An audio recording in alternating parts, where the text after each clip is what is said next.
चीन की दादागिरी से परेशान फिलीपींस ब्रह्मोस मिसाइल के बाद अब भारत से तेजस फाइटर जेट का अत्याधुनिक संस्करण खरीद सकता है। तेजस बनाने वाली भारत की सरकार कंपनी HAL ने फिलीपींस को LCA तेजस M के एक नौसैनिक संस्करण का ऑफर दिया है। भारत ने अभूतपूर्व कदम उठाते हुए फिलीपींस को अपने देश में ही इन फाइटर जेट को बनाने का प्रस्ताव दिया है। यह ठीक उसी तरह से है जैसे दक्षिण कोरिया इन दिनों दे रहा है। यह ऑफर अगर फिलीपींस स्वीकार कर लेता है तो भारत के रक्षा निर्यात में क्रांति आ सकती है। HAL अभी भारतीय वायुसेना को तेजस MK-1A की सप्लाई पर काम कर रही है। माना जा रहा है कि यह तेजस फाइटर जेट ब्रह्मोस के हवाई संस्करण से लैस होगा। फिलीपींस की मीडिया रिपोर्ट के मुताबिक हिंदुस्तान एरोनॉटिक्स लिमिटेड ने फिलीपीन एरोस्पेस डेवलपमेंट कॉर्प में तेजस MK-1 को स्थानीय रूप से असेंबल करने की पेशकश की है।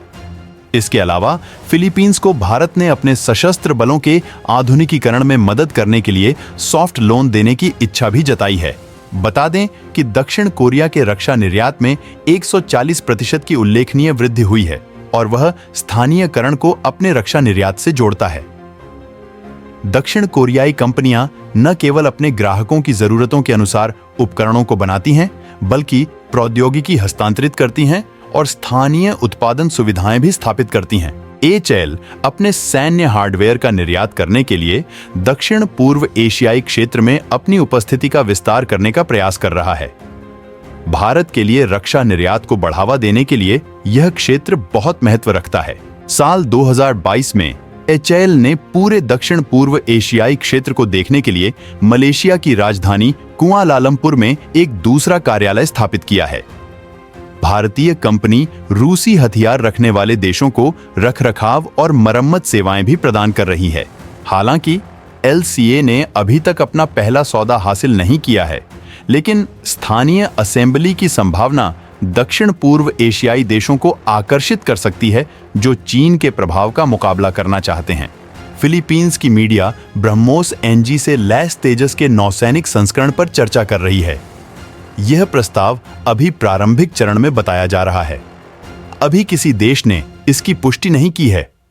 LCA के नौसैनिक संस्करण ने 6 फरवरी 2023 को देश के पहले स्वदेशी विमान वाहक पोत INS विक्रांत पर अपनी पहली लैंडिंग की थी।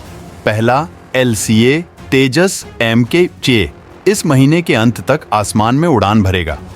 इसके तुरंत बाद इसे भारतीय वायुसेना को सौंप दिया जाएगा। यह ब्रह्मोस मिसाइल से लैस होगा, जिससे उसकी मारक क्षमता कई गुना बढ़ जाएगी।